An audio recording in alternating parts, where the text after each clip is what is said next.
నాగర్ కర్నూలు జిల్లా కొల్లాపూర్ మండలం మొల చింతలపల్లికి చెందిన చెంచు ఆదివాసీ మహిళపై జరిగిన అత్యాచారం ఘటన అమానవీయమని డిప్యూటీ సీఎం భట్టి విక్రమార్క మల్లు అన్నారు.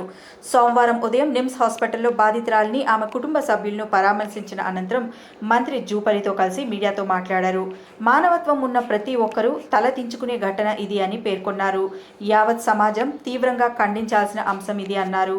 ఘటనా సమాచారం తెలిసిన వెంటనే మంత్రి జూపల్లి కృష్ణారావు బాధితురాలను నాగర్ కర్నూలు ఆసుపత్రికి తరలించి చికిత్స చేయించారని, మెరుగైన చికిత్స కోసం నిమ్స్ ఆసుపత్రికి సైతం తరలించారని వివరించారు.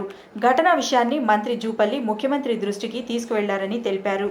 ఎంత ఖర్చైనా పర్వాలేదు, బాధితురాలు పూర్తిగా కోలుకునే వరకు ఉచితంగా ప్రభుత్వం వైద్య సహాయం అందిస్తుందని డిప్యూటీ సీఎం తెలిపారు.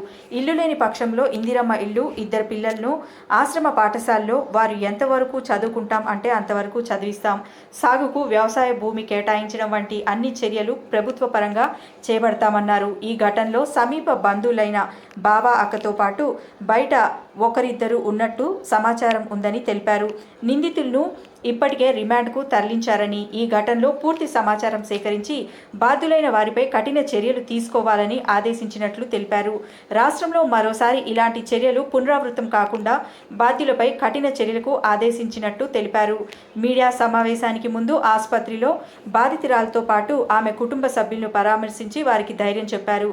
ప్రస్తుతం అందుతున్న వైద్య సహాయం గురించి డాక్టర్లను అడిగి తెలుసుకున్నారు. మెరుగైన చికిత్స అందించాలని, పూర్తి ఆరోగ్యంగా కోలుకున్న తర్వాతే డిశ్చార్జ్ చేయాలని వైద్య అధికారులను కోరారు.